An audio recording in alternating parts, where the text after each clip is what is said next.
Hi, welcome back to OTH Inside. Now, the big news heating up the internet this week is that just a few weeks after Hillary Burton posted her online video about whether she was or was not coming back to OTH next season, Chad Michael Murray can be seen in a fan video this week on YouTube talking about how he may not be back next season. Now, he blames the network, saying they don't want to pay him enough money, and he asks fans to go online and sort of rally in support of him. Now, is this just a ploy to get more money? Is he just explaining to fans frankly why he won't be coming back? That's up to you to decide. You can see that video on YouTube or at our site at starnewsonline.com/OneTreeHill. Now, before we get to anything else, let's talk about what happened last night.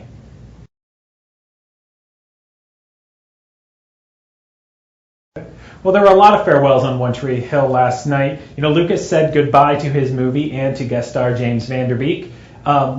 Deb and Skills had to break up, unfortunately, and Brooke said goodbye to Julian, at least for now. Also, Haley said goodbye to her teaching career, again for now, although it looks like in upcoming episodes that might change back. But I'm sorry, can we talk about the dog eating Dan's heart for a second?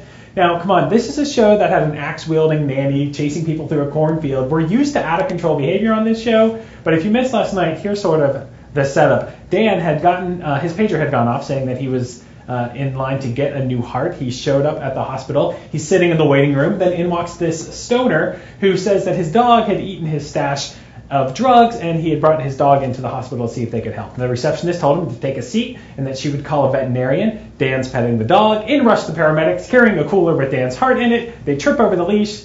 The cooler hits the floor. The heart skids across the floor and the dog eats it. Now, the dog was on drugs. I'm sure he had the munchies, but come on, people. That's a little extreme even for this show. What did you think of this? Was it a jump the shark moment? Was it just in line with how crazy this show can be sometimes? Let us know. Send us an email to starnewsothinside@gmail.com.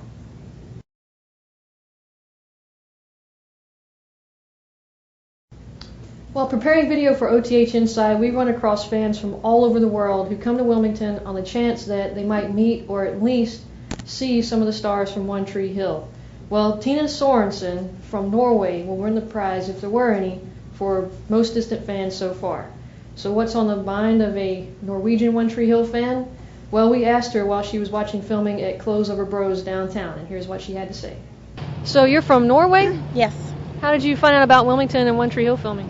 Because they have the show in Norway, so it's really big in Norway. So we actually work in Orlando. Me and my friend, we work in Disney World. So we thought we'd just do a road trip up here and see all the places that's in the show, the houses and Clothes Over Bros and everything. Cool. So you came here just for One Tree Hill? Yeah.